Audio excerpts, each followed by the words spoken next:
Dans cet épisode, aujourd'hui, Antoine combine le professionnalisme et la passion pour vous livrer des clés sur la récupération. Il développe et approfondit le sujet pour viser l'autonomie et la bienveillance. Dans l'optique de vous donner des sources d'inspiration, des ressources d'apprentissage, nous avons creusé le sujet ensemble. Je vous laisse écouter. Antoine, bonjour, merci d'être venu. Donc, tu es sportif de base, tu as une double casquette professionnelle, kiné du sport, coach expert en course à pied, si je ne me trompe pas. C'est ça. Aujourd'hui, j'ai le plaisir de te recevoir pour parler d'un sujet de l'ombre, donc la récupération. Je dis de l'ombre car d'abord on cherche mieux à s'entraîner avant de mieux récupérer. Donc, je te laisse te présenter. Alors, merci Antoine de me recevoir. Oui, donc kiné du sport à Bastia, à Borgo. Je suis aussi coach sportif pour des athlètes en France, beaucoup en Corse. Je suis en train de faire un DU sur l'expertise de la course à pied en ce moment à Poitiers, avec un mémoire sur la course à pied donc. Et puis moi-même je cours beaucoup, je m'entraîne pas mal, donc ce qui fait que ça me permet d'avoir une vue d'ensemble sur la pratique d'endurance, sur la course à pied, sur le trail, donc voilà.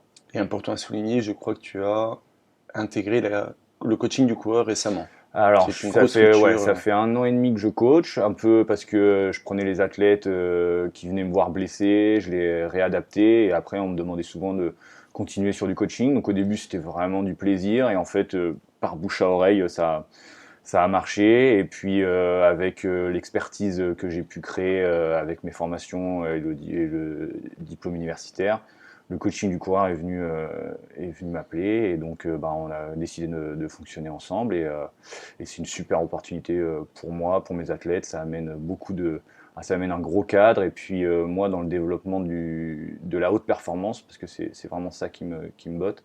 Ça m'amène plein de clés, et des belles opportunités avec des collègues coachs qui sont vraiment de très haut niveau, donc on peut discuter, on met pas mal de choses en place, donc non, c'est pas mal. Donc ce qui fait que maintenant je suis à 60% kiné du sport, et les 40 autres pourcents je suis coach. Ok. Voilà. Ok. Et juste à quel âge? Alors moi j'ai 30 ans, ouais. Ok, c'est bien. Pareil que moi. Du coup, on va aller un peu sur le sujet d'aujourd'hui, donc la récupération. J'aimerais que toi, tu puisses me donner une définition de ce qu'est la récupération.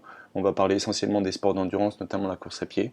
Ouais. Voilà, donc comment tu peux définir la récupération? Alors la récupération, ça va être, en fait, déjà c'est l'entraînement. L'entraînement va créer un stress sur le corps, et pour que on puisse s'améliorer, le corps va devoir s'adapter à ce stress. Donc, et pour qu'il s'adapte, il va falloir laisser un temps de repos au corps pour qu'il crée ce stress et qu'il devienne plus fort.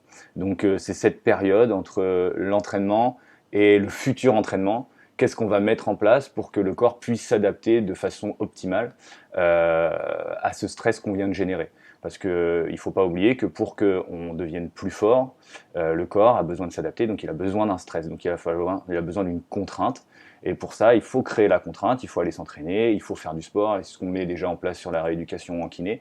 C'est la personne, elle est un peu faible musculairement, on vient mettre des exercices de renforcement, etc. Et ensuite, il va falloir gérer. Après les exercices, on ne va pas pouvoir lui faire 2 heures d'exercice, il faut lui faire un peu, et ensuite elle s'adapte. C'est quoi créer un stress ou une contrainte Alors sur le corps? Créer une contrainte, c'est par exemple au niveau du tendon. Par exemple, on va prendre sur un tendon, le tendon d'Achille, je pense que c'est un bon exemple. On vient faire une pointe de pied, et là c'est une contrainte sur le tendon. Donc on vient mettre une force sur le tendon, ça crée une contrainte, la mécanotransduction commence à se mettre en place, et de là va se créer une adaptabilité du tissu à force de venir contraindre le tendon. Si on ne fait rien, il ne se passe rien, pas d'adaptation, le tendon reste faible. Si on en fait trop, le tendon il va surfatiguer, on ne va pas amener la récupération nécessaire pour créer cette adaptation, on va se blesser. Il faut trouver le juste milieu où la contrainte est bénéfique, où on va laisser le temps de récupération idéal pour que le tendon se renforce. D'accord. Et ce temps de récupération, dépend forcément de la contrainte générée. Ça dépend de plein de choses, ça dépend de la contrainte générée, ça dépend du passif de l'athlète, ça dépend, chacun va avoir un temps de récupération différent. Et en plus, chaque structure du corps, que ça soit un muscle, un os, un tendon, un ligament, va aussi avoir sa propre filière temps de récupération et d'adaptation, c'est jamais la même.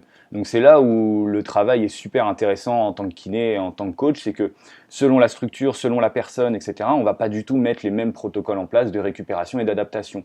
La première chose à faire, par exemple, quand moi j'ai un athlète qui m'appelle ou un patient qui arrive coureur, ça va être de savoir où lui il en est dans sa prépa, quel passif il a pour savoir si oui je vais lui mettre des séances assez costauds parce que je sais que son corps est capable de l'engager et qu'on veut créer de l'adaptation mais il faut quand même y aller, ou alors il a un passif plutôt de sédentarité comme on voit beaucoup maintenant, et juste déjà de faire imaginons 15 pointes de pied, c'est déjà énorme pour le tendon, et donc on va partir de cette base là et ensuite on va augmenter progressivement. D'accord. Et c'est par l'apport d'une contrainte, on va dire quotidienne, voire même pluriquotidienne, que le tendon, le muscle, le ligament, attention, je globalise, va s'adapter au fil du temps. D'accord. Donc, juste pour généraliser, la progression, c'est l'adaptation.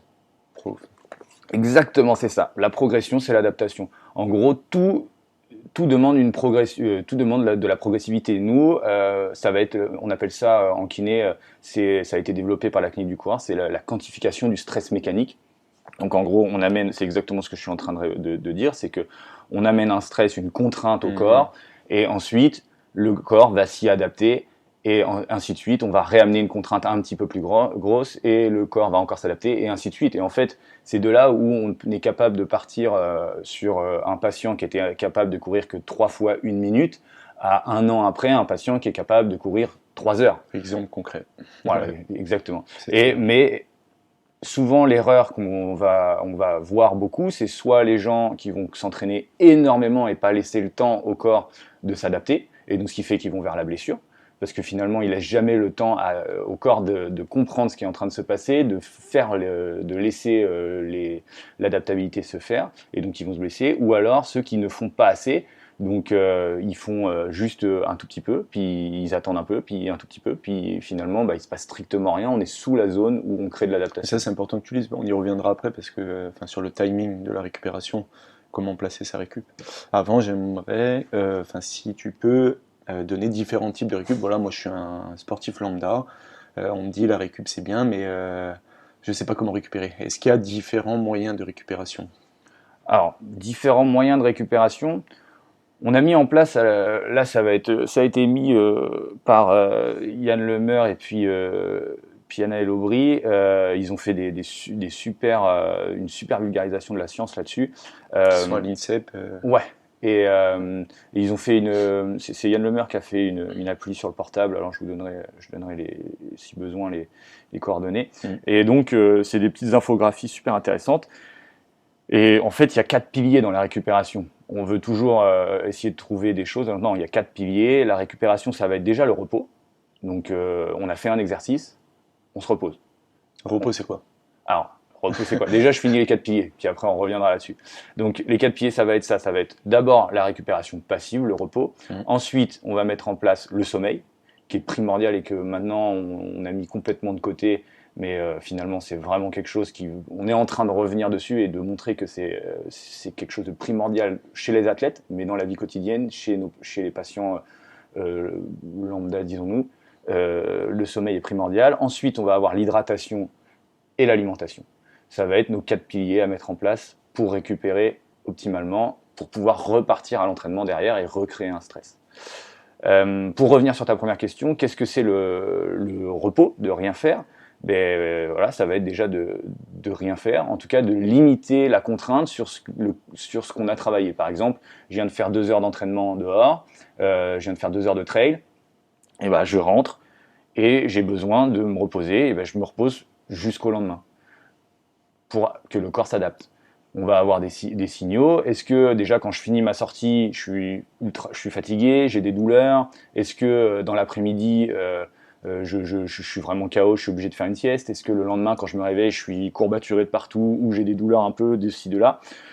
S'il y a tout ça, on va peut-être être obligé de refaire un repos, en tout cas sur la course à pied, et d'aller croiser avec du vélo, par exemple. On va laisser les structures qui ont été en souffrance le temps de s'adapter, donc on va aller faire autre chose. Donc le repos, là, ça va être un repos de la structure, mais ça ne veut pas dire que le corps en lui-même, on ne le fait pas retravailler.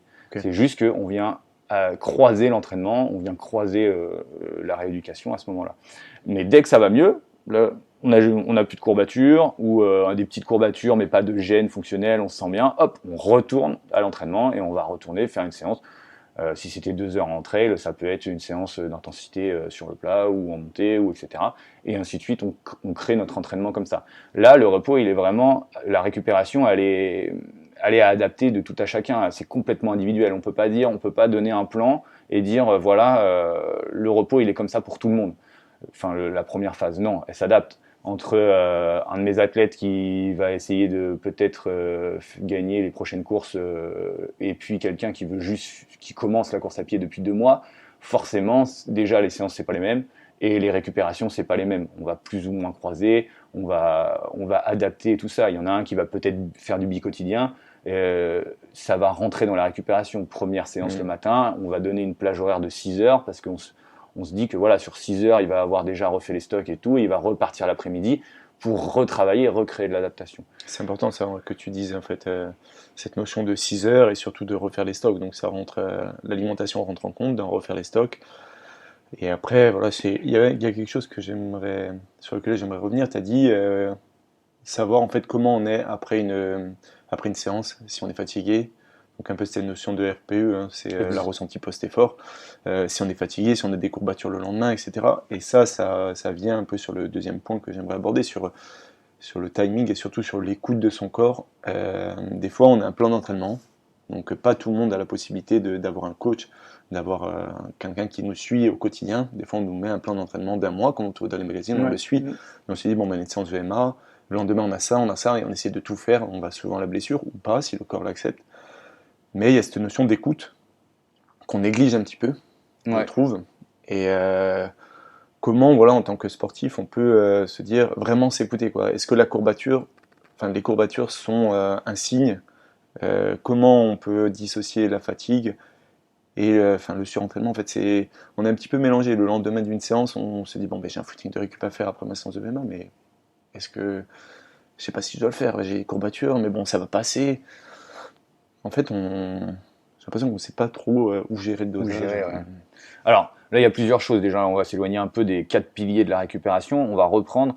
Déjà, je pense que ce qui est super intéressant de mettre en place, là, c'est le sujet de l'étude que j'ai faite pour mon mémoire, c'est déjà un coureur sur 2 se blesse dans une année.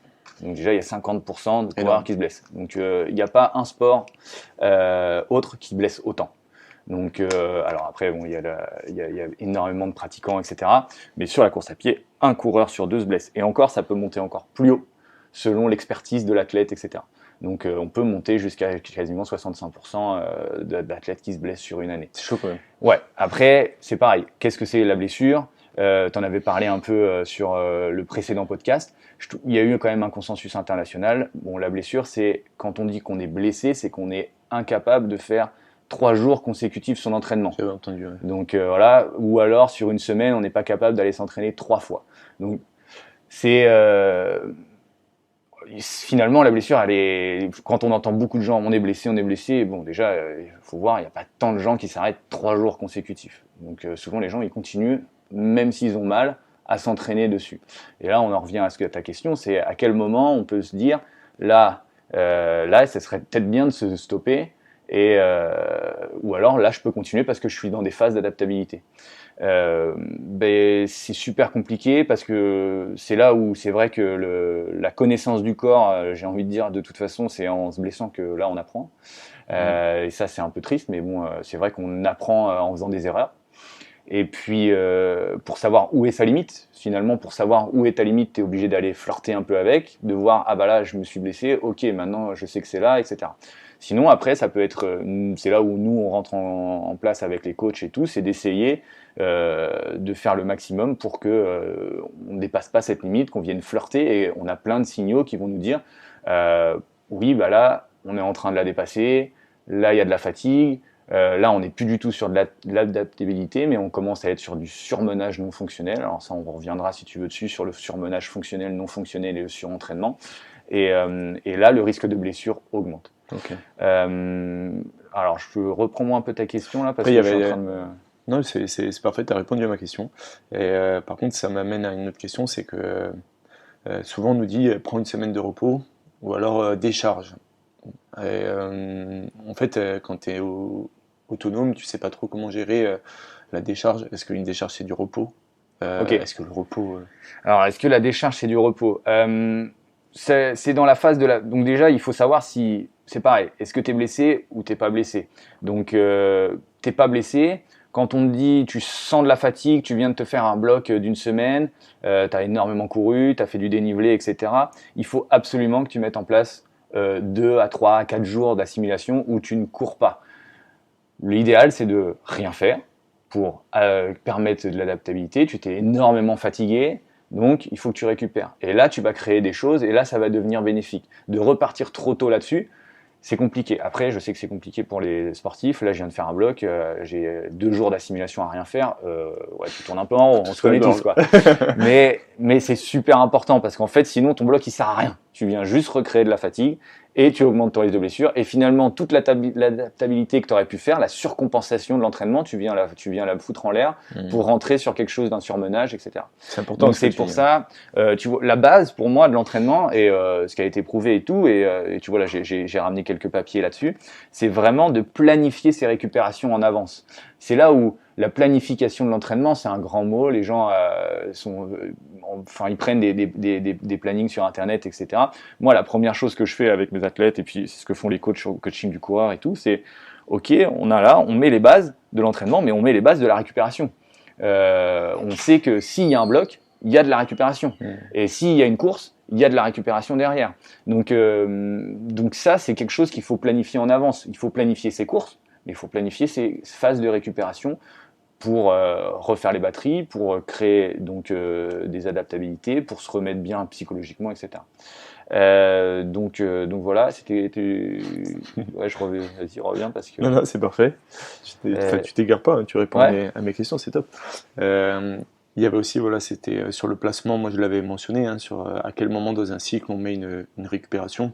Tu l'as dit, en vrai, c'est voilà, après une course, après un gros bloc, après des grosses séances, on parle de footing de récupération. Enfin, ou alors d'activité. Ou alors de croiser, c'est ça que je voulais dire. Sur la décharge, par exemple, le repos passif, c'est vraiment super intéressant. Après, il ne faut pas oublier que si on ne fait rien, il y a toujours de la désadaptation, etc. Donc, de planifier ces repos passifs, c'est très important. Donc, repos passif, là, c'est repos strict. Mais très vite, au bout de 2-3 jours, selon l'effort qu'on a fait. Par exemple, on a fait un ultra, ça va peut-être durer 4, 5, 6 jours. Après, on peut repartir sur le vélo, sur un sport porté, par exemple, si on prend sur la course à pied. Notre objectif est dans X temps. Allez, on va repartir, on va remettre un peu de contraintes sur le vélo ou en natation pour refaire marcher la machine. Et puis, quand les douleurs sont parties, on vient se remettre à courir. Mais là, on parle du squelette, du muscle, mais l'ensemble du corps. Est-ce que, faut pas oublier qu'il y a le cœur qui marche. Ouais. Du coup, il y a la pression, il y a la tension, voilà tout ce qui fait marcher notre cœur. En fait, est-ce qu'après un gros entraînement, il faut aussi penser au repos? Donc moi, en fait, c'est ma question, c'est ça, il y a le repos actif et passif, c'est-à-dire que le gars, il va se mettre une séance de VMA, une grosse séance de VMA, mais le type, derrière, il va faire du chantier, c'est un maçon, en fait, il va pas se reposer, parce qu'il va porter, il va... Et en fait, ça, c'est... Alors là, tu vois, on est en train de basculer petit à petit sur comment on peut accélérer la récupération, les méthodes de récupération accélérée. Alors ça, c'est le dada des commerciaux qui vendent plein de trucs, etc. Ouais. Moi, je pense qu'il faut vraiment insister sur ce point-là. La récupération, c'est les 4 piliers. Voilà. Déjà, essayez de mettre ça en place Déjà, il y a déjà beaucoup de boulot, hein, entre déjà le sommeil, la récup passive, et surtout l'hydratation, l'alimentation. Ça veut dire que ça, si on en parle, on va en parler, je pense, après. C'est des choses qui sont primordiales. Il y a plein de choses à faire. De mettre les bons éléments au bon moment. Il y a beaucoup de choses à savoir. Il y a une belle trame à avoir. Le sommeil, j'en parle. Enfin là, j'axe beaucoup là-dessus. J'ai envoyé des questionnaires sur le sommeil à mes athlètes, etc. Parce que on se rend compte que c'est vraiment délétère et voilà. Donc c'est quoi le sommeil minimum? Alors le sommeil minimum, on dit, ça va un peu, c'est entre 7 et 9 heures de sommeil. On est fort quand on se lève tôt. Je pense que ça a été une énorme croyance et on est en train de se rendre compte que non, en fait, il faut dormir, quoi. Et en plus, les meilleurs cycles de sommeil, c'est en début de nuit. Donc se coucher à minuit, 1h, on vient perdre les cycles de sommeil profond. Alors il y en aura toujours après, mais les gros cycles de 90 minutes environ, qui sont primordiaux pour la récupération physique, etc., qui sont en début de nuit. Ensuite, on a aussi des sommeils qui sont énormément agités. Et moi là, j'ai fait passer les questionnaires. Il y a des gens qui se réveillent 15-16 fois par nuit, quoi. Et ça toutes les nuits. Et après, ils disent qu'ils te rendorment. Ouais, mais bon, ça veut dire que tu te réveilles tout le temps. En fait, ils dorment avec la télé allumée, etc. Donc, d'éteindre les écrans 30 minutes avant de se coucher, ça fait, enfin, déjà, ça va permettre de mettre un moment de calme et de mieux s'endormir et d'avoir tous les bénéfices du sommeil. Ensuite, de se lever toujours à heure plutôt fixe, sans forcément le réveil, etc. C'est vrai que c'est bénéfique. Des fois, de commencer. Voilà. Alors là, les siestes, c'est encore différent, mais oui, les siestes, par exemple, dans la récupération, on a montré que les siestes de 20 minutes, bien calibrées, si on dort 3 heures, bah forcément, on va empiéter sur le sommeil du soir, donc là, c'est sûrement pas efficace. Mais une sieste de 20 minutes bien calée, voire on pourrait même penser 1h30, selon comment on est en dette de sommeil ou pas, ça peut être intéressant, bien calé, donc plutôt entre 14 et 16 heures. Après 16 heures, ça devient trop proche de la nuit, mais ça peut être intéressant. Sachant qu'il y a beaucoup de données sur le sommeil sur Internet. Il y a j'ai écouté un très bon podcast sur Le Monde qui parle des siestes, les siestes productives, créatives, de récupération, qui ont différentes valeurs. Il y a par exemple juste s'endormir, se laisser s'endormir, ou alors une sieste de 20 minutes, ou alors une sieste de 1h30 parce qu'il nous manque un cycle. Donc il y a énormément d'infos sur Internet. Ouais, et puis tu vois, là j'ai noté là juste devant, il y a eu une étude sur une énorme population d'athlètes aux États-Unis et ils ont montré la relation entre le temps de sommeil et le risque de blessure. Et ils ont réussi à montrer une corrélation entre la quantité de sommeil et la blessure. Par exemple, 2-3 heures de sommeil en moins, ça augmente jusqu'à 3 fois le risque de se blesser. C'est énorme. Donc, pour le risque de blessure, c'est quand tu sais que, comme je reprends, 50% des athlètes se blessent sur une année en course à pied. Enfin, c'est énorme, quoi. Donc, c'est un facteur de risque important et il faut le mettre en place. Et c'est pas super dur à mettre en place. C'est toujours pareil. Après, faut être progressif. Tu vois, quand je donne aux athlètes des changements sur leur processus d'endormissement, j'en donne un. Et on laisse du temps à faire, quoi. On va pas, au bout de 3 jours, ça marche pas, on arrête. Non, on attend, on essaye de mettre les choses en place. Chaque changement prend du temps et il faut l'accepter. Mais à la fin, c'est pour son bien, quoi. Donc, du coup, pour revenir sur les processus d'accélération de la récupération. De la récupération, ouais. Donc, sur la récupération accélérée. Donc, je reprends toujours les 4 piliers, c'est ce qui est le plus important. Si vous ne mettez pas les 4 piliers en place, la récupération accélérée, ça ne sert à rien. Voilà, c'est un peu direct, mais on peut le vulgariser comme ça. Ensuite, sur la récupération accélérée, ok. Si on est, moi là, je m'occupe de l'équipe de Borgo en national, par exemple, sur les joueurs de foot. Les joueurs de foot ou les cyclistes en ce moment, là, moi je regarde toutes les courses cyclistes, là, les mecs ils se mettent des boîtes toutes les semaines, toute l'année, voire tous les jours en grand tour. Là, la récupération accélérée, déjà, c'est des pros, donc déjà, ils mettent toutes les choses en place. Pour les cyclistes, les footeux, je mettrai les nuances. Ils mettent toutes les choses en place. Là, ouais, la récup accélérée, il faut qu'ils soient encore bons le lendemain.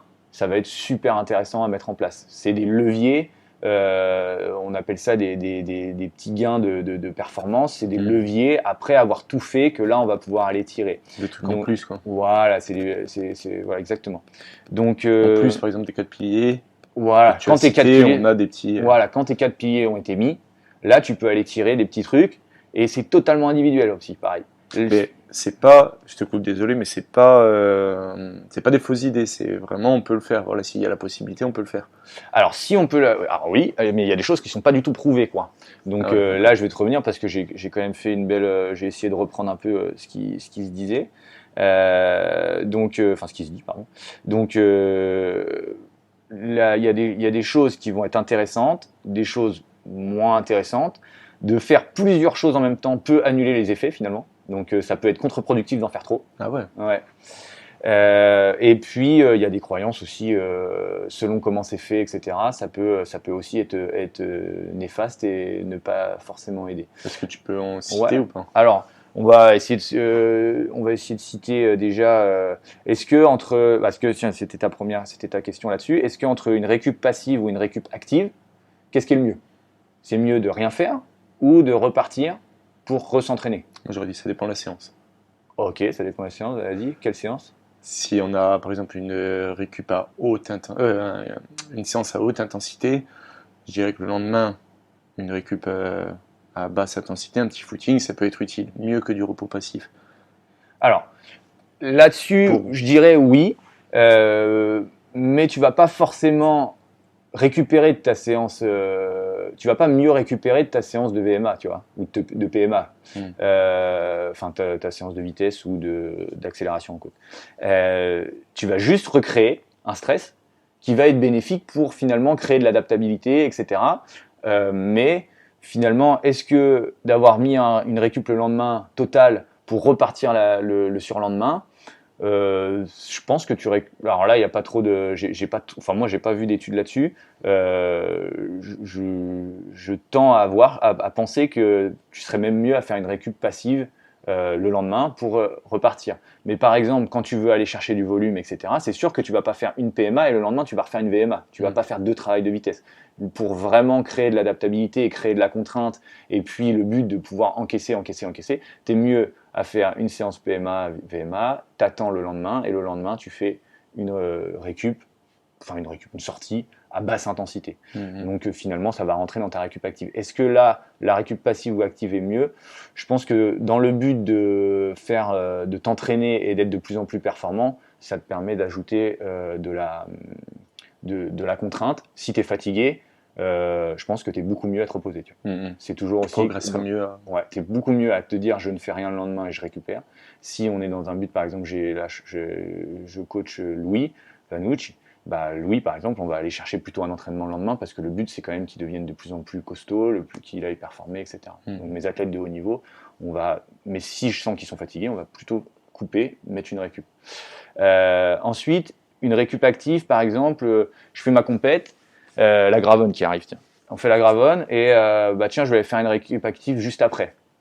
Et là, en fait, ce que tu fais juste après la course, juste après, tu vas dérouler. Tu vois souvent, tu sais, les cyclistes qui arrivent et qui se mettent sur le vélo. Ouais. En course à pied, tu fais ta course et puis tout de suite après, tu vas courir. Là, tu vas juste créer de la fatigue en plus. Donc, en gros, tu viens juste augmenter ton volume. Donc, si ton but c'est de faire un bloc d'entraînement, t'es dedans, tu vois, tu viens te refatiguer encore après. Pourquoi ils le font sur le Tour de France? Alors, pourquoi ils le font sur le Tour de France? Ça, j'aimerais bien avoir les études, tu vois. C'est ce qu'on a parlé et j'aimerais bien savoir. Moi, je pense, parce que, tu vois, je pense qu'ils l'utilisent sur un retour au calme. Mais alors là, attention, c'est mon idée et on peut en avoir parlé au DU, là, avec les collègues et tout, puis on a eu un cours là-dessus. Je pense qu'ils l'utilisent sur un retour au calme, mais il faudrait lire les études ou alors voir avec les équipes cyclistes. Parce qu'ils montent très très haut au niveau cardio, tu les vois quand ils terminent, ils sont secs, quoi. Ils sont pas bien. Et donc je pense que pour réabaisser le cardio en douceur, pas de trous végétatifs, tu vois, de machin, tu les remets de suite sur le vélo et tu les fais pédaler pendant 10 minutes en moulinant pour amortir un peu cet effort. Faut bien se rendre compte que les mecs ils montent, ils sont dans des intensités folles, quoi. Et niveau cardio, j'ai pas, mais c'est sur les contre-la-montre et tout. Même quand tu les regardes, c'est souvent les premiers. J'ai pas encore vu les vidéos parce que c'est compliqué. Est-ce que les derniers qui arrivent dans le groupe Eto, ils se foutent sur le vélo pour récupérer. Tu vois, il faudrait voir. Mais je ne pense pas là. Mais les premiers, oui, parce que de toute façon, ils montent tellement haut, tu vois, ils tombent. Et donc, ils les remettent tout de suite sur le vélo et ça permet d'amortir. Et là, on le voit plus comme un retour au calme. Et le retour au calme, on n'est plus sur de la récup active. Tu fais ta séance VMA, bah, ça te permet de faire encore, tu vois, tu finis par 10-15 minutes.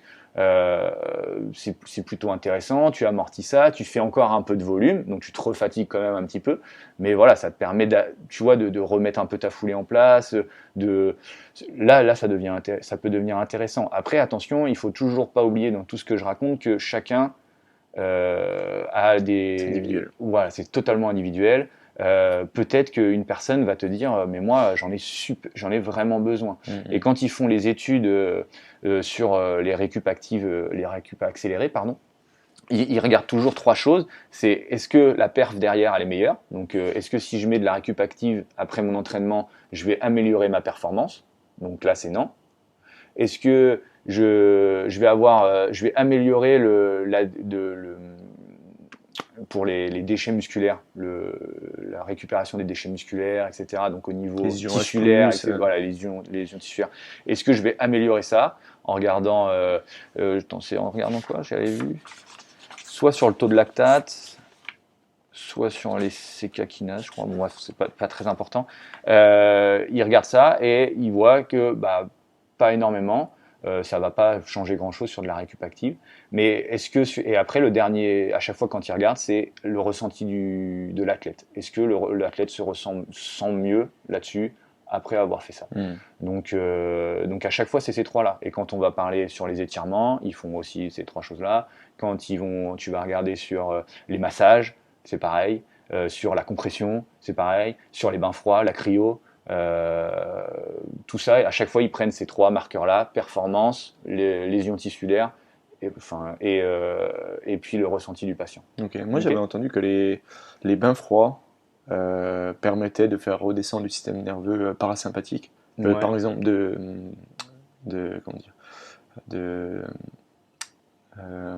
activer le système nerveux parasympathique.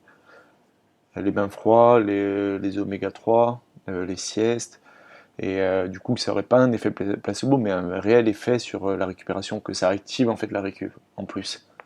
Alors là, est-ce que ça c'est individuel? Là on va rentrer dans le sujet, tu vois, on pourra regarder la petite infographie de Yann Lemer et Anaël Aubry. C'est Yann Lemer. Je vais la sortir. Donc sur les bains froids, c'est pareil. Ça va être un peu comme la cryo, etc. Entre le bain froid, c'est un peu décrié maintenant parce que, par exemple, tu dois repartir sur une compète très rapidement, tu dois vraiment récupérer très vite. Oui, tu vas avoir des bénéfices à faire un bain froid. Après, à quelle température et combien de temps? C'est toujours... Souvent ils disent température égale durée. Exactement, ouais, mais c'est quoi?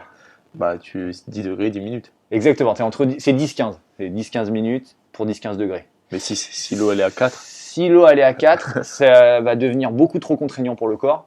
Donc finalement, ça va devenir... En fait, tu recrées un stress. Donc finalement, tu refatigues. Et si c'est au-dessus, ça fait pas grand-chose. Donc c'est 10-15 degrés, 10-15 minutes. C'est facile. Ensuite, est-ce que bain chaud, bain froid, tu entends l'alternance. En fait, t'as que le froid qui joue. Donc en gros, c'est juste que c'est pour ceux qui n'arrivent pas à tenir 10-15 minutes dans 15 degrés ou 10 degrés, tu viens alterner, mais sauf que ton protocole de récup il dure 30 minutes quoi. Mais finalement, il faut quand même que tu restes 10-15 en cumulé 10-15 minutes dans ton bain froid quoi. Et même les rugbyman et tout, on les voit se mettre dans des sur de poubelles là. Sur de la récupération, sur de la récupération accélérée, quand tu dois repartir en compétition très rapidement, tu vois les joueurs de rugby ou de foot qui ont des matchs tous les 3 jours, là tu vas essayer de mettre en place le maximum d'outils et ça va être aussi totalement individuel. Ça peut marcher sur un athlète comme ça peut pas finalement l'aider. Donc il faut savoir déjà s'il y retrouve des sensations. Tu vas pas dire à tout le monde d'aller dans le bain froid si ça. Et même les massages, ils en parlaient. Alors les massages, sur les cyclistes d'ailleurs, ils font.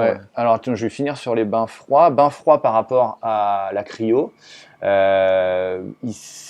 Tu aurais des avantages sur de la cryothérapie corps entier. si c'est fait après l'activité, donc très vite après, et sur 24 heures quand tu as travaillé la force et la puissance. Travailler la force et la puissance, tu aurais des avantages, tu en aurais beaucoup moins dans le temps après si tu fais ta cryo plus tard. Et ce qu'on a vu, c'est que si tu en fais tout le temps, là, ça devient plutôt négatif. Tu vas perdre, au contraire, ça va affaiblir ton corps. Ensuite, cryothérapie, c'est dans les caissons. Ouais, c'est dans les caissons. Ouais. Donc, déjà, faut se le payer pour. Ouais, déjà. Donc bon, le bénéfice à voir quoi. Moi, je le recommande pas à mes athlètes en tout cas. Ensuite, qu'est-ce que je voulais dire sur les bas froids, c'est pareil. Là, on parle sur de la méthode accélérée parce que il rejoue. T'as une compète dans 3 jours, t'as une compète dans 3 jours ou le lendemain, etc. Donc là, tu vas accélérer. Tu viens de faire un bloc de travail de 4 jours en trail parce que tu prépares ton l'UTC, l'Ultra Trail de Corse en juillet. Moi, là, je ferai rien. Et c'est ce qui est montré parce qu'en fait, tu viens quand même arrêter, c'est comme le froid et tout, tu viens arrêter l'inflammation. Tu viens arrêter le phénomène d'adaptabilité. Alors ton but, c'est de t'adapter.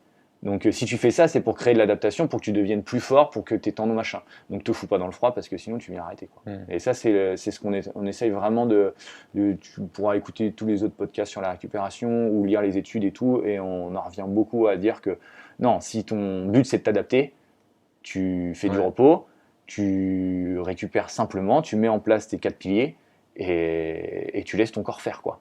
Ton corps, c'est le meilleur outil pour récupérer. Et souvent, et c'est là où je veux appuyer le truc, c'est que souvent, je vois des gens qui veulent absolument tout essayer pour essayer de récupérer vite, alors que leur but, c'est de s'adapter. Et donc, en fait, si tu laisses pas la place à ton corps de récupérer, le corps est capable de faire des choses incroyables. Je le dis tous les jours, mais il faut lui laisser le temps de faire les choses, quoi. Donc c'est comme il faut se laisser le temps dans les objectifs, de monter en grade sur les objectifs, etc. Il faut laisser le temps au corps de s'adapter et de récupérer. Ça sert à rien d'aller mettre du massage, du machin, du truc. Non, si ton but c'est d'être prêt dans 2 mois, laisse ton corps s'adapter, ne fais rien. Va pas toujours le triturer pour plus. Parce qu'on nous vend des pistolets masseurs, les rouleaux masseurs, enfin on s'y perd un peu là-dedans. Ouais. Et il n'y a pas tu vois, sur les pistolets, j'ai regardé, j'ai revu aucune littérature scientifique d'un bénéfice quelconque. Les massages sur de la récupération active, oui, en 10-15 minutes, un massage de 10-15 minutes, tu vas déjà avoir tous les effets. Donc déjà, de te faire masser à 30 minutes, à part sur du confort, etc. Attention, c'est plus de la rééducation et tout, mais sur un massage de récup, en 10-15 minutes, tu as les effets. Et ils ne sont pas énormes. Tu ne vas pas avoir une diminution de courbature, tu vas pas avoir... c'est pas fou, c'est juste que tu vas avoir un ressenti de l'athlète souvent qui est bien meilleur. Et donc, c'est quand même pas quelque chose à négliger sur des gens qui vont se réentraîner qui vont avoir des compétitions très rapides, etc. Là, ça peut être intéressant. Mais 10-15 minutes, tu as les effets, quoi. Donc, et c'est quand même, ça reste superficiel, il faut pas se mentir non plus, quoi. Donc, sur les massages. Après, sur la compression, il y avait pas mal de papiers dessus. C'est super intéressant, la compression. Ouais, mais... Compression, tu entends c'est les chaussettes. Ouais, les chaussettes de compression, etc. Il faut que ça soit mis juste après la compétition, par exemple. Et en plus, il faut que ça soit fait sur mesure. Sinon, ça n'a pas d'effet. Donc, qui va faire des chaussettes de compression sur mesure? Peut-être que les athlètes... Autant là, tu viens de faire une pub pour les gens, ils vont... peut-être, ouais. Mais bon, et puis après, c'est pareil, hein, attention, hein, je dis ça, mais...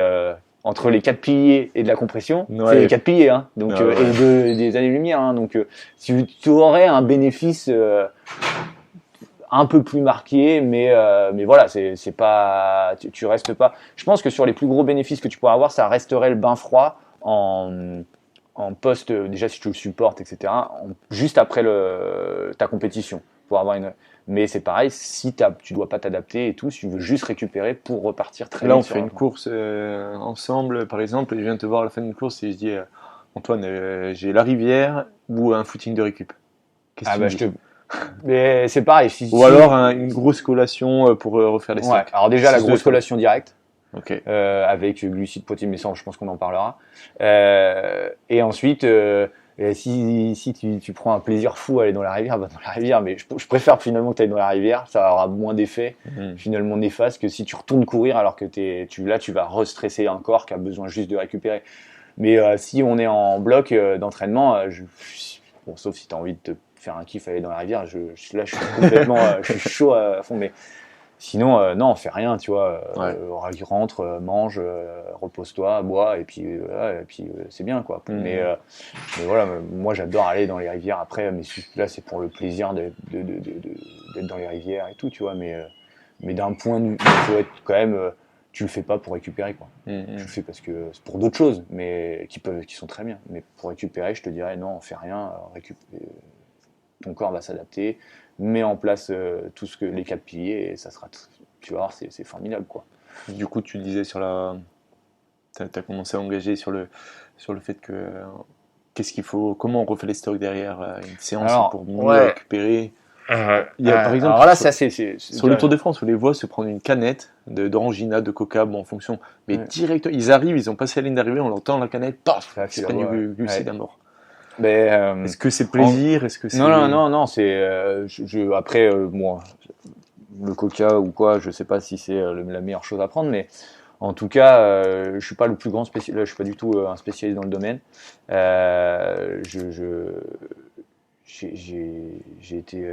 J'ai vu Anthony Berthoud faire des formations dessus, un nutritionniste aussi qui gère l'équipe de France de trail, Sébastien, qui fait aussi des podcasts, c'est vraiment incroyable sur la micronutrition et sur la nutrition du sportif. Donc je vais essayer de revulgariser ce qui eux disent déjà très bien et bien mieux que moi. Je pense que tu fais ton entraînement, tu vas diminuer tes stocks de glycogène musculaire. Donc quand tu arrives pour améliorer ta récup, tu vas tout de suite remanger. Là, tu as une fenêtre métabolique qui est juste après, tu vois, qui doit... Alors, bon, c'est un peu on ne sait pas encore combien de temps, je pense qu'en plus ça dépend de l'effort, ça dépend de l'effort, ça dépend de l'intensité de l'effort, ça dépend aussi de la personne. Tu as une fenêtre métabolique, disons, entre 30 minutes et 45 minutes après l'effort, où là, vraiment, tu vas pouvoir amener pas mal de glucides pour refaire les stocks. Tu as une métabolique, ça veut dire que... en gros, à ce moment-là, tu assimiles énormément. Et ce qui fait que tu vas refaire très vite tes stocks. Donc c'est pour ça que quand ils arrivent, les mecs, ils prennent quelque chose de très sucré, parce que là, ils savent que ils ont épuisé leur stock musculaire. Le stock musculaire, c'est ça qui est un des moteurs de la performance. Tu n'as plus de glycogène dans tes muscles, tu n'avances plus. Enfin, tu as la filière lipidique, mais tu vas plus à la même vitesse. Donc, les mecs, ils arrivent, hop, ils reprennent. Ensuite, pour les dommages musculaires, etc., tu vas aussi avoir un apport de protéines très rapide derrière. Tu as pété des fibres et tes machins, tu veux recréer, remettre de la synthèse musculaire, etc. Tu viens prendre des protéines aussi. Donc, dans cette fenêtre métabolique, glucides, protéines, direct. Et ensuite, hydratation. Donc refaire, par exemple, tu as fait un gros entraînement, sans citer de marque, mais des eaux minéralisées comme on connaît bien, avec sodium, etc. Hop, tu viens refaire aussi tous les stocks, ça c'est super intéressant. Et ensuite, tu vois, par exemple, il y a eu le marathon de Paris, ils en parlaient très bien. Quand ton marathon est fini, ta course, en fait, elle n'est pas finie. Si vraiment tu veux récupérer rapidement et mettre tout en place pour vraiment très bien t'adapter, là, tu vas te balader jusqu'à la fin de journée avec un peu d'eau, avec un peu de sirop dans ton eau. Voilà, tu vas boire donc cette eau minéralisée tout le long de la journée. Tu vas essayer de bien manger, un beau rappel glucidique le soir, pourquoi pas. Ça fait partie de la course. Une pizza, par exemple, c'est très bien, tu vois. Une pizza le soir, tu te fais plaisir, tu manges s'il y a de la viande dessus, des trucs, tu vois. Ça peut être des trucs comme ça, tu vois. Mais ouais, de refaire les stocks dans toute ta journée. Enfin, tu as déjà ta fenêtre qui est très importante, et ensuite toute la journée, tu dois refaire tes stocks et ensuite le sommeil le soir. Mais c'est hyper intéressant parce que c'est simple. En fait. Ah ouais, c'est simple. Tu vas à l'entraînement, tu te prépares une petite collation juste après, et tu finis ton entraînement, tu manges. Et en fait, ça fait partie de ton entraînement, tu as déjà récupéré. Ouais, c'est ça. Et puis après, tu as aussi ce que tu fais avant l'entraînement, ce que tu vas faire pendant l'entraînement. Avant l'entraînement, c'est super intéressant tu t'entraînes le matin, d'aller faire un petit déj un peu de protéines et de lipides. T'évites les glucides le matin, comme on voit toujours là. Tu sais, le petit déj français, viennoiserie complètement Baguette, beurre, Ouais, pain au tu vois, chocolat. tout ce qu'il faut pas faire quoi, tu vois, avant l'entraînement. Tu manges un œuf, une tranche de jambon avec un yaourt, tu vois, et quelques oléagineux sans trop de raisins secs, et puis une boisson chaude, pourquoi pas, et puis tu pars à l'entraînement, et là comme ça tu viens pas de prendre un choc glycémique fort, et en plus tu viens travailler encore plus ta filière lipidique, et ça je pense qu'on aura l'occasion d'en reparler. Où tu auras l'occasion d'en reparler sur vraiment l'entraînement, les filières métaboliques, etc. Ça mettrait des heures à discuter là-dessus, mais oui, ça c'est super important d'aller développer sa filière lipidique d'avoir pris des protéines et lipides avant, etc. Mais, euh, mais ouais, ça c'est super intéressant. Les 4 piliers, en fait, ils sont faciles à faire. C'est juste qu'il faut le faire. C'est vrai que ça se prépare un peu en avance. Il faut l'intégrer. Moi, j'ai mis un peu de temps à le faire, par exemple, dans mes entraînements. Maintenant, je le fais, et c'est vrai que bon, il y a 12 000 autres raisons qui font que je récupère. J'ai l'impression de bien récupérer, mais mais je pense que ça aide, ça aide vraiment quoi. Et je mets aucune accélération, enfin de méthode de récupération accélérée dans mes entraînements. J'en mets pas. Alors je m'entraîne tous les jours. Hein. C'est ça. Et en fait, j'ai la chance pour l'instant de. Là, je prends mon exemple et ça veut pas, tu peux pas du tout en faire une généralité, loin de là, mais j'ai la chance de peu me blesser, etc. Mais j'essaye de faire les choses de façon carrée, quoi. Donc, et j'essaye de le transmettre aux athlètes et puis aux patients aussi, hein, parce que tu sais, là, on parle des athlètes, mais dans la vie de tous les jours sur les patients qui sont blessés, que tu vois en rééduque et tout, que tu fais travailler, pourquoi eux le mettraient pas en place aussi, tu vois? De toute façon, ça va leur faire un bien fou et ils vont sortir tous les bienfaits. C'est plus dur parce qu'il n'y a pas cet objectif de performance derrière, même si, bon, si la performance c'est de plus être blessé, je pense que c'est quand même, pour moi, ça peut rentrer dans la performance. Mais voilà. Non, mais c'est bien. C'est en fait avec toutes ces idées qu'on a, maintenant on est submergé d'infos. Hein. Les réseaux, en vrai, c'est. Après, tu as du bien parce que tu vois, les réseaux. Il y a du bon. Il y a du bon parce qu'il y a du partage de connaissances. Après, c'est qui tu considères comme un expert ou pas un expert. Est-ce que la personne est biaisée par d'autres. Par des facteurs commerciaux, etc. Ou. C'est ça, mais finalement, la science, elle arrive à découler beaucoup plus vite grâce au réseau, mais sauf qu'elle est noyée dans un amoncellement d'autres trucs complètement biaisés.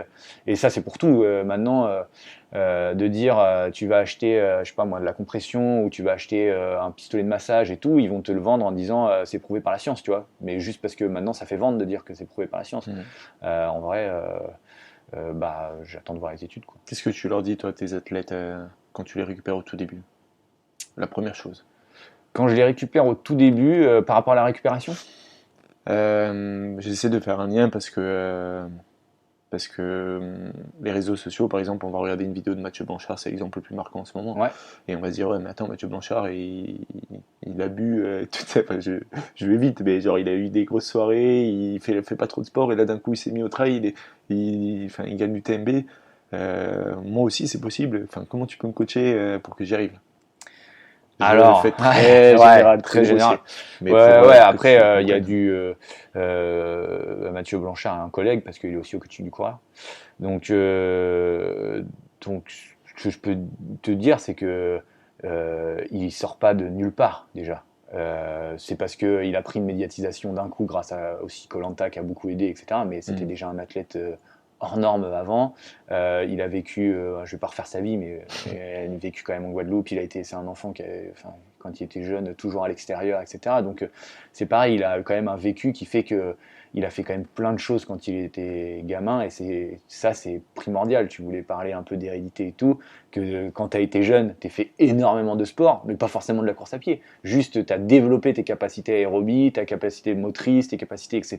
Tu étais dehors, quoi. Voilà, que tu étais dehors et que tu faisais comme tous les gamins, quoi. Tu cours tout le temps, quoi. Tu vas nager, tu machin. Ça a forcément développé ses capacités. Il a fait une pause X temps, comme on a tous fait, tu vois. Moi, c'était pareil, j'étais étudiant kiné, je faisais le sport, je crois que je m'entraînais 2 fois par an, tu vois. J'étais beaucoup plus lourd, et je faisais la teuf tout le temps, quoi. Et puis, d'un coup, tu te dis, ok, je m'y remets. Ouais, mais ton corps, il a pas oublié, hein, il a pas oublié que ce que tu viens de lui mettre depuis 4 ans, et il a pas oublié ce que tu lui as mis pendant 20 ans de sport dans la gueule et tout. Et donc finalement, au début, tu te reblesses, et quand t'écoutes, il dit quand même qu'il a été énormément blessé au début, mais qu'à force, bah, le corps, il a pas oublié tout ce qui s'est passé, et donc bah, tu as des capacités d'entraînement, tu as des capacités de tolérance à la douleur. C'est pareil, c'est toujours un peu faussé, et c'est là où tu as tendance à te blesser. C'est super dur, par exemple, quand tu as des sportifs de très haut niveau devant toi, de bien caler les récup parce qu'ils ont une tolérance à la douleur. Tu vois, toi, tu as mal à. Tu sais, on utilise l'échelle EVAS, comme il a dit mon confrère dans ton ancien podcast, de 0 à 10. Et je pense qu'il en a parlé, ça, je me souviens.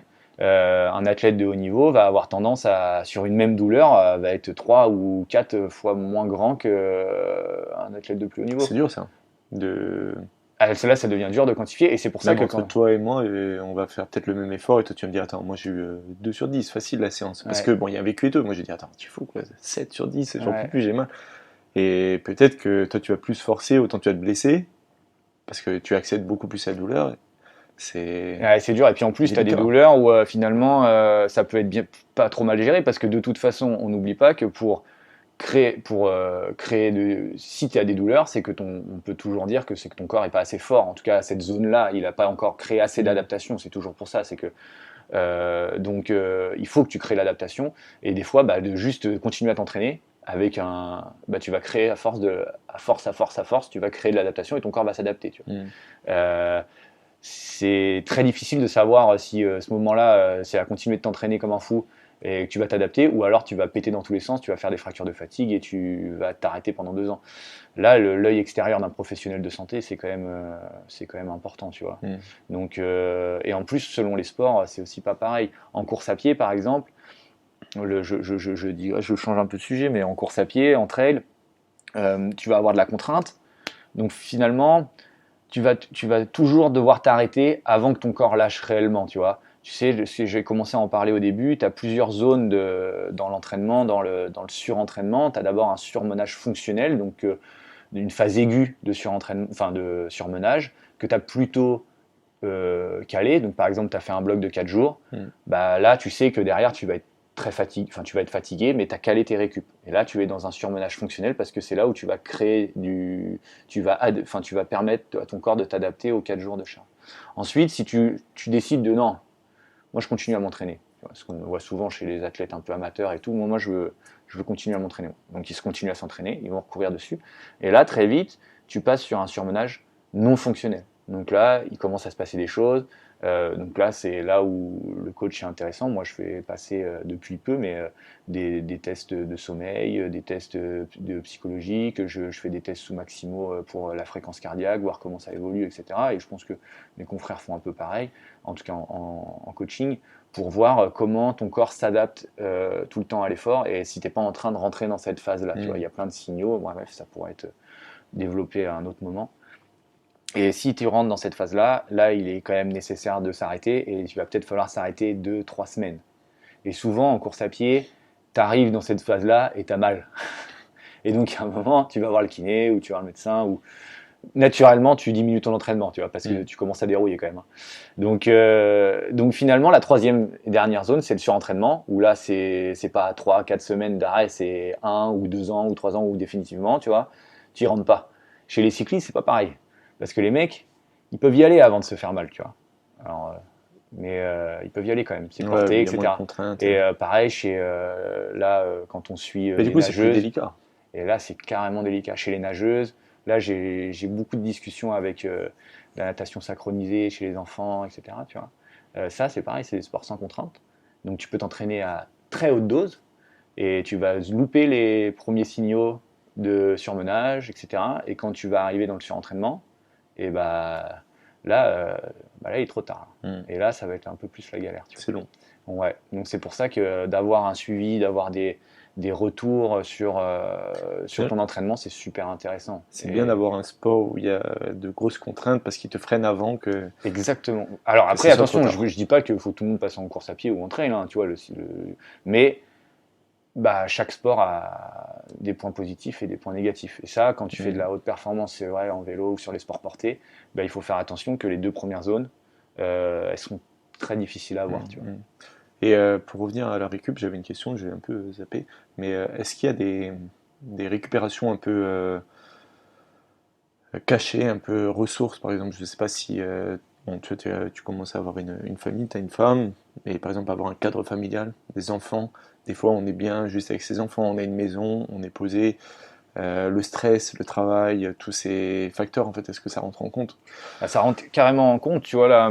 Moi, par exemple, au cabinet, j'ai la quantification du stress mécanique par la clinique du coureur, et tu as la première image de ça. Je vais essayer de l'expliquer à l'oral. C'est trois ronds qui s'entrecoupent. Et l'un, c'est le sport, l'autre, c'est la vie sociale, et l'autre, c'est la vie professionnelle.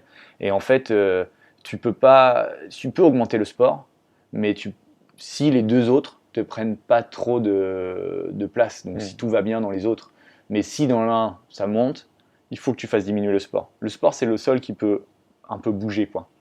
Ta vie professionnelle, finalement, tu peux pas, t'es quand même, t'es pas libre de pouvoir gérer forcément tes horaires, bon, pour la plupart des métiers. Et pour la vie sociale, bah, tu as des prérogatives quand même, donc bah, forcément, il faut que tu t'adaptes par rapport à ces deux-là, et c'est ces deux-là qui vont te dire combien de fois tu t'entraînes.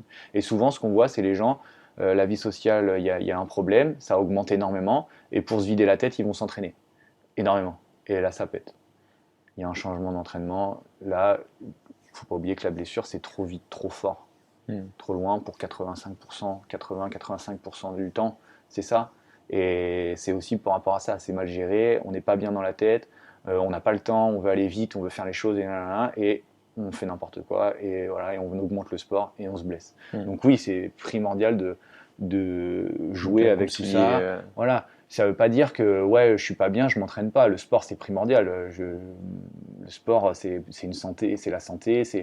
On va pas se mentir, c'est quand même quelque chose qui devrait être quasi un devoir dans son corps, d'en faire, et du sport santé pour diminuer tous les risques de pathologie, de prendre des médicaments, etc. Donc tu peux aller faire du sport. Au contraire, ça va te vider la tête, ça va te faire du bien, mais en adaptant les intensités, en disant ok, là aujourd'hui je suis pas enfin j'ai d'autres choses en tête et tout, je vais juste m'aérer pendant 30-45 minutes. Déjà il va avoir un effet qui va se faire grâce à la course à pied ou la marche ou peu importe, tu vois. Et je reviens et voilà, et je gère déjà tout ce domaine là. Donc sur les ressources insoupçonnées, forcément si tu es bien et que tu as bien monitoré ta vie professionnelle, tout se passe bien dans ta vie sociale, tu as réussi à bien cadrer les choses, bah là tu vas pouvoir beaucoup mieux encaisser les entraînements. Tu vois, si tu n'es pas obligé d'aller te lever à 4 du mat pour être entraîné le matin, puis en plus t'enchaînes ta journée de boulot, puis les enfants, puis machin, c'est sûr que là tu crées une fatigue parce que finalement tu viens empiéter aussi sur le sommeil, et derrière tout, ça a des chances. Après tu vas toujours avoir des contre-exemples, hein, où ça peut se casser la gueule. Il faut aussi un petit peu adapter ces trois cercles, comme tu dis, c'est important parce que si on les imagine dans sa tête et on se dit bon, moi aujourd'hui la vie sociale elle va me prendre beaucoup de temps, j'ai pas beaucoup dormi, donc mon entraînement il va être moindre, et à l'inverse, j'ai pas mes enfants, j'ai pas nanana, j'ai bien dormi, alors on va pouvoir peut-être augmenter. Exactement, et ça c'est vraiment, donc tu vois, quand tu me demandais mes athlètes quand ils viennent me voir, alors sauf ceux que je n'ai pas la chance de voir en présentiel, mais forcément tu parles de ça, parce que ça c'est vraiment, c'est pour ça que n'importe quel coach à distance, ou même tu prends tes plannings sur un livre, etc., il ne peut pas, ça pourra jamais c'est toi qui dois savoir comment tu te sens au jour le jour, comment tu t'es dans ta semaine, tu mets un entraînement le mardi par exemple, si je mets un entraînement le mardi mais le gars il fait 7h 20h, bah change, tu vois, adapte, tu vois, il y a 10 000 façons pour arriver à ton objectif, il n'y a pas une seule recette. Il y a 10 000 façons, et en plus, il faut au contraire que ta vie autour soit ultra saine et simple pour toi. Donc, c'est ça la priorité. Le sport, c'est la priorité des activités secondaires, hein. Donc, enfin, le sport, la performance, si tu veux réaliser ton ultra ou machin, ça reste accessoire. Ouais, la priorité, voilà, c'est quand même que tu te sentes bien dans ta vie, etc. Et le sport, ton objectif est d'y réussir, ça va aider, mais il faut que tout le reste aille bien, quoi. Et ça, c'est à chaque athlète de le prendre en compte et de savoir où ça se situe. Et tu vois, on n'est pas là, pareil, on n'est pas égaux les uns avec les autres. Faut l'accepter aussi, quoi. Ça c'est bien, ça va me faire rebondir sur un sujet qu'on va pas trop aborder, mais qu'on va pas approfondir, on va juste aborder. Mais c'était moi ce qui m'intéressait aussi, c'était déjà les gens qui récupèrent plus vite. Les différences génétiques, par exemple, on va se faire la même séance et toi, le lendemain, tu vas me dire, bon, ça va. Hein. Et bah ça, si je peux donner juste un conseil, faites faire du sport à vos enfants, quoi. Donc ça, c'est un sujet qui est incroyable et il y a plein de papiers là-dessus et moi, je suis passionné par ce sujet. On est enfant avec une capacité aérobique qui est énorme. On a une VO2 max, ça va parler, mais souvent qui est alentour de 50. Les athlètes de très, très haut niveau sont vers les 92, mais la base de la population est plutôt entre 30-40. Donc on est déjà avec un potentiel qui est haut. Et si on ne le développe pas, forcément ça descend. Donc, et maintenant on voit que la population, ça descend très vite. Il faut faire, et si tu le fais dès que tu es jeune, pouf, tu fais augmenter ta VO2 max, tes capacités aérobiques, etc., qui sont quand même des prédicteurs de bonne santé, hein, ça a été prouvé.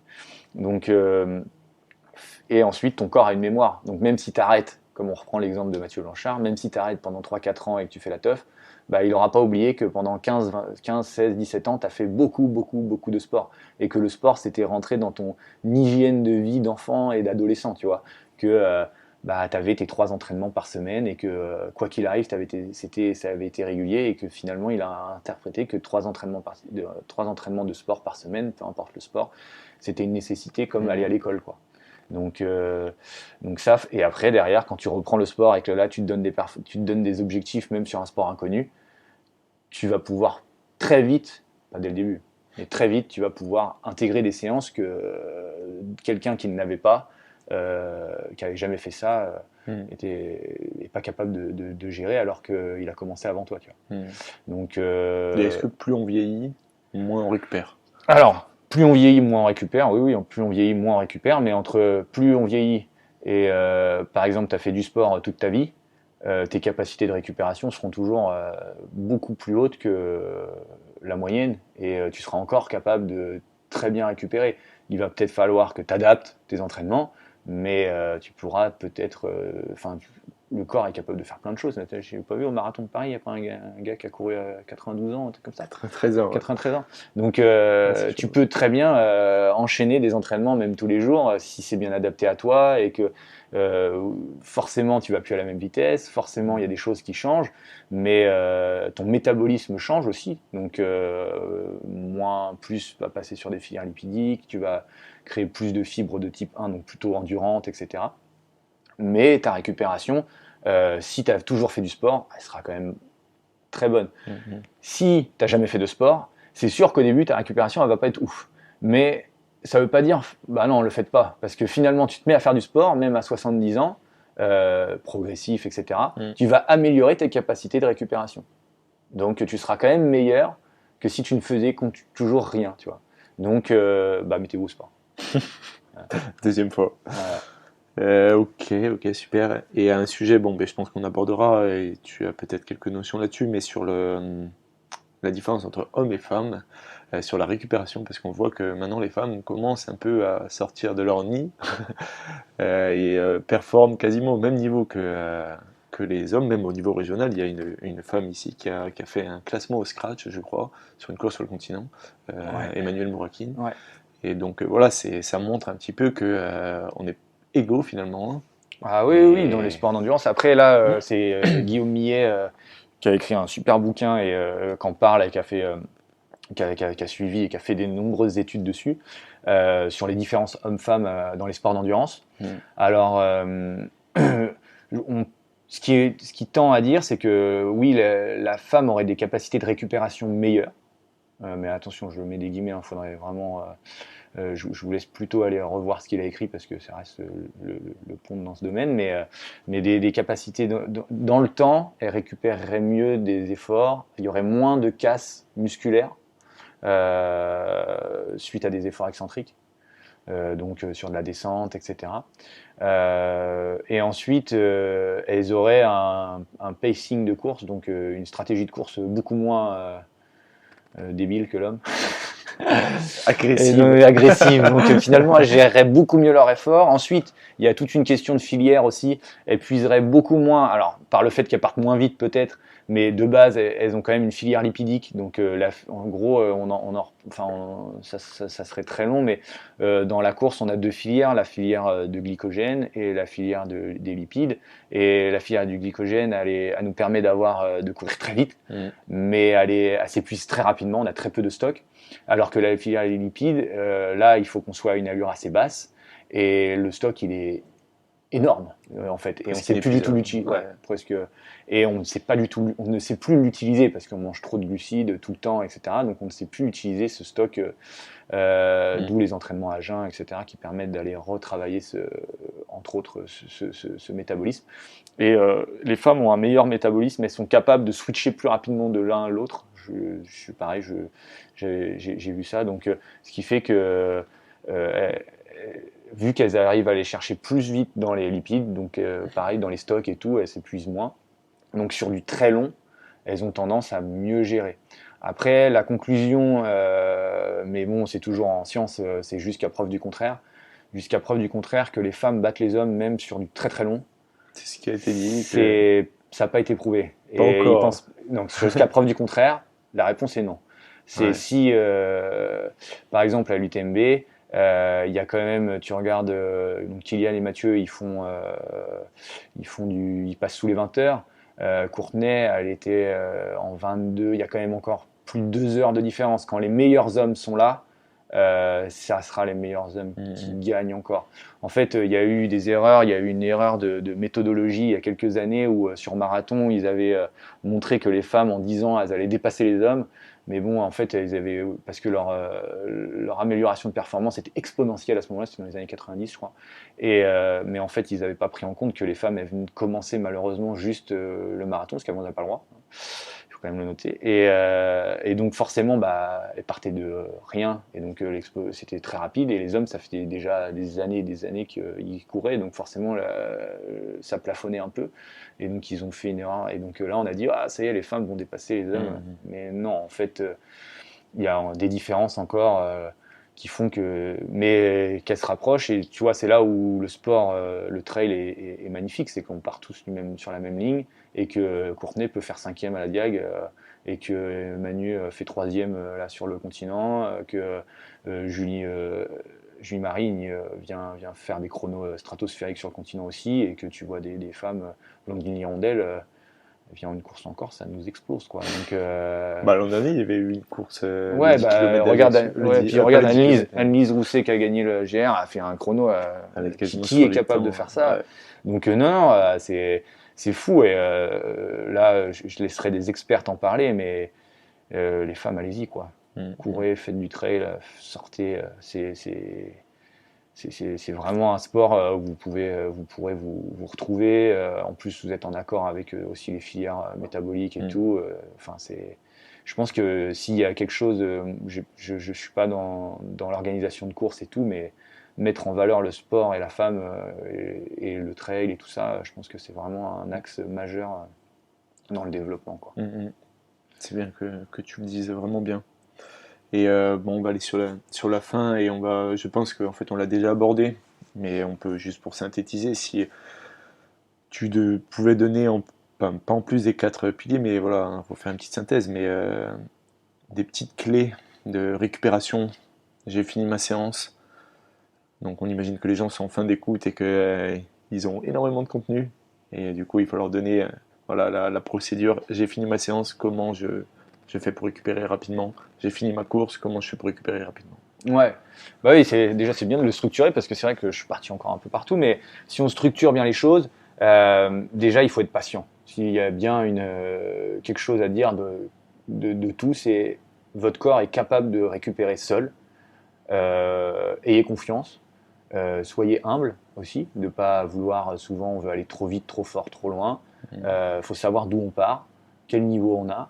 Et on peut réaliser des choses incroyables, mais il faut laisser le corps récupérer, s'adapter, ça prend du temps, mais vous pouvez tout réaliser, quoi. Et je peux le dire, même des gens qui font 145 kilos et qu'on leur a dit surtout vous courez pas, tu vois. Bah si, vous pouvez courir. Ça prendra, on le fera d'une certaine façon, mais vous pouvez. On peut faire plein de choses.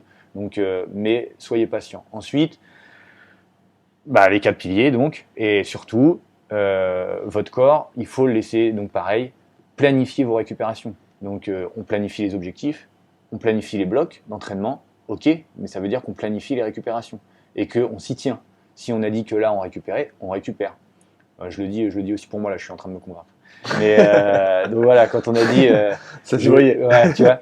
Mais non, mais on récupère. Et c'est la récupération, c'est aussi important que l'entraînement, voire plus. Tu fais un entraînement, tu récupères pas, tu vas droit dans le mur. En plus, ça sert à rien, quoi. Ton entraînement sert à rien. Donc tu viens de t'entraîner pour rien. Donc si ton but c'est de performer, laisse ton corps de récupérer. Et enfin, allez pas chercher tout ce qu'on vous vend sur internet ou allez au plus simple. Le plus simple, c'est les 4 piliers. Donc comme tu as dit, on va les reprendre quand même c'est parce que je pense que c'est quand même super important. Donc c'est bien ce repos passif, le sommeil plus, et puis l'alimentation et l'hydratation. Juste après, dans la fenêtre métabolique, et après tout au long de sa vie, hein, déjà, mais tout au long de sa prépa, l'alcool. Après, c'est pareil, c'est à quel point ta vie sociale, faut aussi que ta vie sociale que tu mettes pas tout en pause, tu vois. Donc, trouver des points où tu peux quand même aller un peu faire la fête et tout. C'est sûr qu'à 2 semaines de ton objectif, c'est pas ce qu'il y a le plus malin, mais pourquoi pas. Enfin, tu peux le faire aussi avant, tu peux profiter. Enfin, tu vois, faut que tu te sentes bien. Donc, faut pas oublier que faut que tu prennes du plaisir dans ton entraînement. Si tu veux performer, faut que tu aies kiffé avant. Hein. Donc, c'est pas j'ai vécu l'enfer et là je vais réussir ma performance. Non, c'est pendant 6 mois, tu as mis toutes les choses en place, tu as fait en sorte que ton corps se sente bien et souvent les gens ils apprécient, hein, tu vois, de se sentir bien. Ils se lèvent le matin, ils n'ont pas de douleur, ils sont capables d'enchaîner les journées de boulot alors qu'avant c'était dur, mais finalement ils s'entraînent plus et les journées de boulot se passent mieux.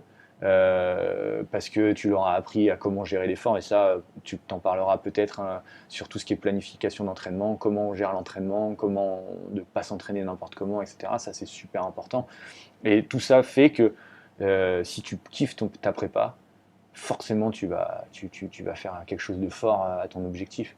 Si ça se passe bien dans ta vie de tous les jours, au boulot tu te sens bien, que ta vie sociale se passe bien, que tu arrives à bien intégrer ta prépa, tes récupérations, que tes récupérations, tu les mets pas les jours où tu bosses le plus, mais tu les mets aussi le dimanche et le samedi pour profiter de la famille, etc. Faut pas oublier qu'est-ce qui est le plus important dans ta vie. Forcément, arrivé le jour J, tu vas être bien dans ta tête, tu vas être reposé. Donc, je pense que le plus important, voilà, c'est ça, c'est aussi de classifier qu'est-ce qui est le plus important et de mettre tout ça en place. Mais tout ça, ça se programme. Et ouais, soyez patient, le corps s'adapte. C'est parfait, franchement. Que des très très bons, du très bon contenu. Et vraiment, c'est. Non, mais c'est vrai, en fait, c'est des choses qu'on n'a pas forcément l'habitude d'entendre. Si tu vas aller courir, par exemple, au Rucante, tu as discuté, enfin, Rucante à Campo, pour ceux qui connaissent, mais au bord de la mer, tu vas aller discuter avec quelqu'un qui fait du sport et tout, ça va, t'es bien dépensé, ah ouais, je me suis mis 10 km, je les ai fait en 50 minutes, je me suis régalé. Ok, voilà, ça s'arrête là, en fait, les échanges d'homme à homme se font par l'expérience, donc des fois ça peut être très enrichissant et des fois on peut se tromper, parce qu'on est différent, celui avec qui on parle. Et donc voilà, non, ouais, là tu parles pour tout le monde avec un contenu qui est de par ta formation, tes expériences, ton vécu, les gens que tu côtoies, c'est riche. Et donc, je te remercie. Après, je vais juste finir là-dessus, parce que là j'ai un athlète qui m'a appelé, qui m'a appelé juste, et donc je voulais finir là-dessus. Et il me dit, moi je m'entraîne que à la sensation. Faites attention à ça, quoi. S'entraîner que à la sensation, c'est aussi s'entraîner que à Strava, quoi. Et donc, ouais, moi les seuils, je m'en fous. SV1, SV2. Ouais, c'est vrai, on s'en fout. Parce que, en fait, on s'en fout des seuils. Mais Ce qui est important, c'est de savoir quand est-ce qu'on s'entraîne à basse intensité et quand est-ce qu'on s'entraîne à haute intensité.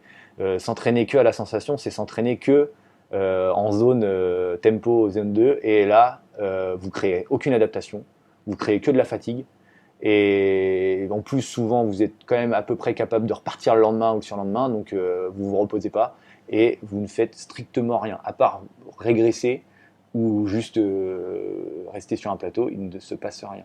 Donc c'est pareil, l'entraînement, lisez regardez 2-3 trucs, on en parle, l'entraînement polarisé, etc. C'est quand même une base, savoir s'entraîner lentement, c'est la base de tout. C'est là où on fait notre capacité aérobique, c'est comme ça aussi qu'on gère tout le volume et qu'on peut récupérer et qu'on peut être en forme et tout ça.